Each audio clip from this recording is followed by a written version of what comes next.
Week 2 for Bridgewater football. We're here with head coach Mike Clark coming off an impressive victory in the season opener against Gettysburg, and you really got off to a fast start on both sides of the ball. Your defense had a good field position to play with, and it was hard to move the ball on them. Your offense made some big plays in the first half, contested touchdown catches by Trey Stevens and Jared Denham, and you were really off and running.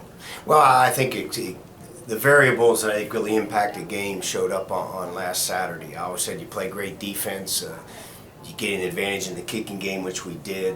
Our punter in particular was in the first half was able to make them start 3 times inside their own 5, and then certainly explosion plays, which are the biggest variables. We had those. If you count the Chase's defensive score, the interception, which is a pick 6, which to us is an explosion play. 5 out of the 6 touchdowns were big plays, and points are points. However, in whichever manner they come, and we were excited to get out of the gate quickly on that first game. I really thought the enthusiasm of the crowd, the team of distinction that came back and formed a tunnel as we went on that field. It was just kind of a neat day. It really was. In the second half, I thought there were times, particularly out of the third quarter, I thought offensively, we wanted to try to get that sustained drive. I think we wanted to be able to show we could fight and throw a punch with both fists on the offensive side. We had to wait a little bit on that, though we did finish our last score with a 14-play drive, which sometimes you have to be able to eat some clock and give your defense a little bit of a break. So, all in all, it was a great win. You never apologize for winning. That being said, we were faster than Gettysburg. I think that showed, and anytime you have the faster team, you're going to be at the advantage. The challenge will be for our kids is we have to refocus here very quickly and go on the road and play a team that also won. They won 34-0, and they are a very fast football team. So it'll be a big challenge, but I think it's before conference play for us to have to go on the road and this week play a Stevenson team that has been in the postseason 4 out of the last 5 years. It's probably a challenge we want and that our kids need at this time.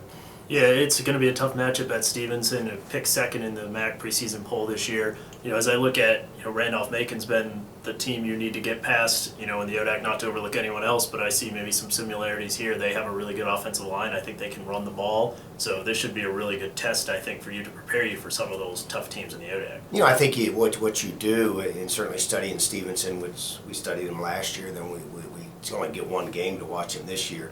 They're really the same team defensively. They're very similar to us. They play an odd front. They don't have a nose guard, and everybody runs. They run very well on the defensive side of the ball.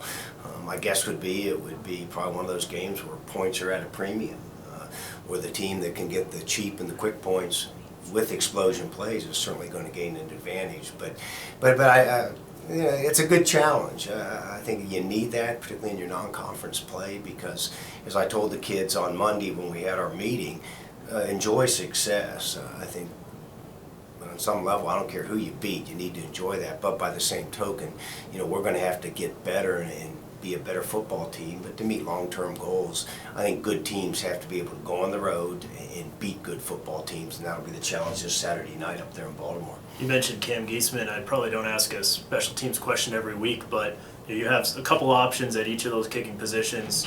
Giesman dropped 3 punts that landed inside the 2 and then bounced backwards. He has a strong leg, but then Connor Madden was out there booting touchbacks. I think you have a freshman kick returner who looks like a threat to break one. And then one other point I was thinking about, Chase Rosenthal and Brett Tharp maybe hadn't played as much as part of the regular defensive packages last year, but they were core special teamers. They get into the mix now in defense, and they were 2 of your statistical leaders. So clearly, is that special teams group really an unsung hero for this team, and really keep rising all boats? Well, I think in the kicking game, I don't think you're ever going to outwork anybody on offense and defense. Everybody's going to put in the time for that. But I do think if you study it and you do the right things with it and put the right people on the field, you can outwork them in the kicking game. And I don't think there's any question.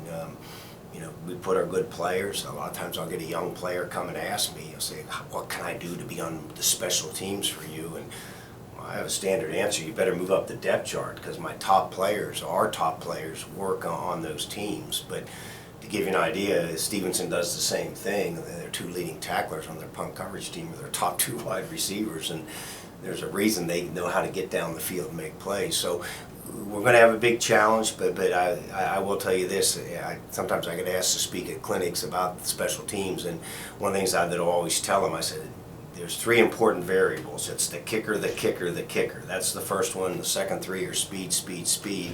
And we are blessed. And to those three kickers, I asked them to give up a little bit because they're probably all capable. I have kickers that could punt, kick off, and kick field goals. Everybody wants to be the field goal kicker. There's a little more glamour in that. When I had my talk with Cam, I said, Cam, I need you to focus on this because, candidly, in my opinion, the punter influences the game more, and not necessarily in a high-profile way. And I think that really showed on Saturday, and certainly between him and those people have a choice to make. Connor Madden kicked 5 of them into the end zone. 4 of them they downed, the one they brought out, they ended up at the 12. So, people are going to have to make some tough decisions for us in the kicking game, and that's where hidden yardage and you control field position by that. And finally, just anything else about maybe how special some of the other events we had around the game. We had a great turnout from that 2001 team. I was surprised how many players were able to make it back. And then also we had a scoreboard dedication to you and your wife that I'm sure meant a lot. It was a neat day. I can never forget, coming out on that field. And I asked those guys, I said, can you form a tunnel for these present players to run out? And, as you and I talked last week, I said, hey, I got to be part of people's memories, and I got to be part of people's dreams. And, from a personal standpoint, I'm grateful to Ralph Shively and all the other people.